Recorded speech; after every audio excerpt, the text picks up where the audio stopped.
Hey guys, welcome to another episode of Plant Fanatic. My name's Chad. Today I want to talk to you guys about my seed-grown lemon tree. Back when I made my first video, it was 4 years old. Now it's 6 years old, and a lot of you guys have been asking for an update video. So let's go ahead and do that, and I've got it right here for you. I did a little pruning. There it is. 6 years old right there, the star of the show. Okay, I'm just kidding, guys. This is actually a new seedling that I started just a few months ago. I'm going to graft onto this and make some really pretty citrus trees.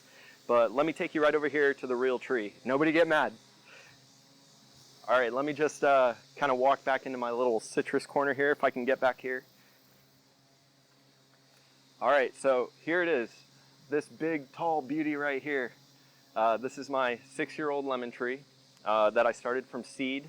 I did like the paper towel method, waited for it to get a little root, and then I just put it in some planting pots, and 6 years later, this is what you get. So I really hope you guys aren't quitting on your citrus trees, growing them from a seed, and then growing them for a season and then just throwing them out. You can have a really pretty tree. It still has not put off any fruit. It's been 6 years now, but what can I say? I'm a patient guy. I don't want to graft it or anything.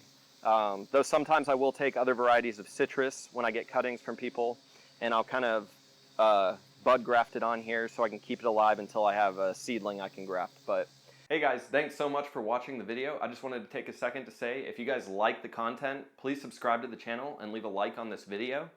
And also check out our website, which is going to be in the link below. Now back to the video. As you can see, you can tell it's a little bit older. It's maybe a little bit taller. It was way taller than this, and I pruned it back. I like to keep it about the same size. So obviously it's not going to be too much different, but I really enjoy having it. I don't need to do too much with it. I kind of shove it into a corner, as you can see. This is kind of my little citrus corner where I'll just put all my potted citrus trees. I live in zone 7. It's a little too cold to keep them outside, but I'll just shove them in the garage in the winter, and they're fine. They don't need light or anything. They have a little bit of a hard time.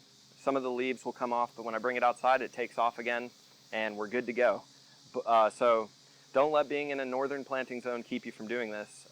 Get some citrus trees and keep them in pots, keep them in the garage, keep them inside in a sunny window, bring them back out in the spring, and you're good to go. But I highly recommend holding on to your citrus trees. It's just so cool to be able to say that you've been sticking with something for so long, and you might get a hard time from some plant people saying, that's kind of stupid, you don't even know if the fruit's going to be the same. And the fact of the matter is, guys, I don't care. I'm doing it for fun. I love doing it. I love having the patience, because at the end of the day, when you guys are growing something like this and you have patience, you can say, I grew this from a seed and it's finally fruiting for me, and it took a lot of patience. And that's one of the biggest things to take away from gardening, guys, is just to learn patience. Not everything has to be given to you right now. It's easy to go get a grafted tree from somewhere, but you're never going to really find people that have seed-grown citrus trees, especially in a northern planting zone. So I highly recommend you guys do this and prove some people wrong, show them how patient you are, and have fun doing it. Thanks for watching the video, guys.